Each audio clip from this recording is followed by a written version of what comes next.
Pagsubok sa buhay, ano ba ang kailangan para tumagal o lumigaya sa araw-araw na biyaya ng may kapal?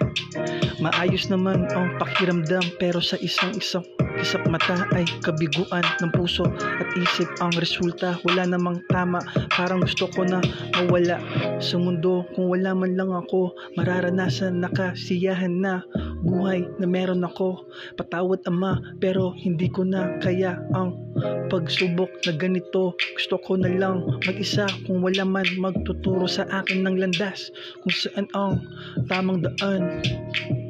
Pakituro naman sa akin ang tamang daan kung saan meron pang lunas sa sakit ng puso at isipan na wala nang mararamdaman na bigate. Hindi ko na kasi kaya. Pwede ba?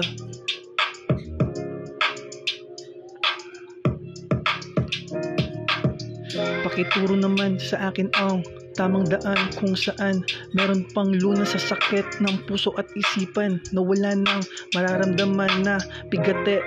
Hindi ko na kasi kaya. Pwede ba?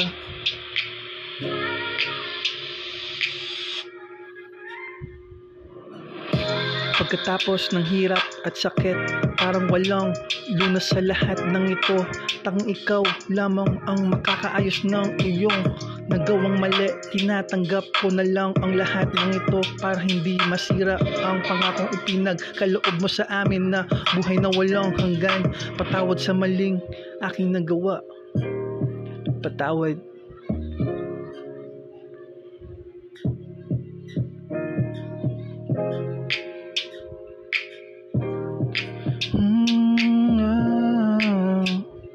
Yeah. Pakituro naman sa akin ang tamang daan kung saan meron pang lunas sa sakit ng puso at isipan na wala nang mararamdaman na bigate. Hindi ko na kasi kaya. Pwede ba? Pwede ba?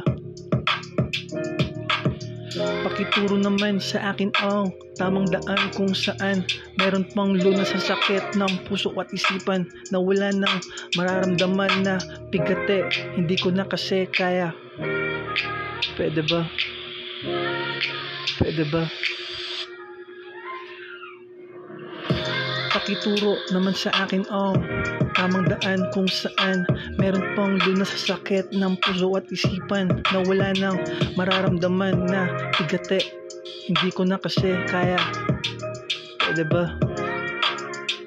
Pwede ba?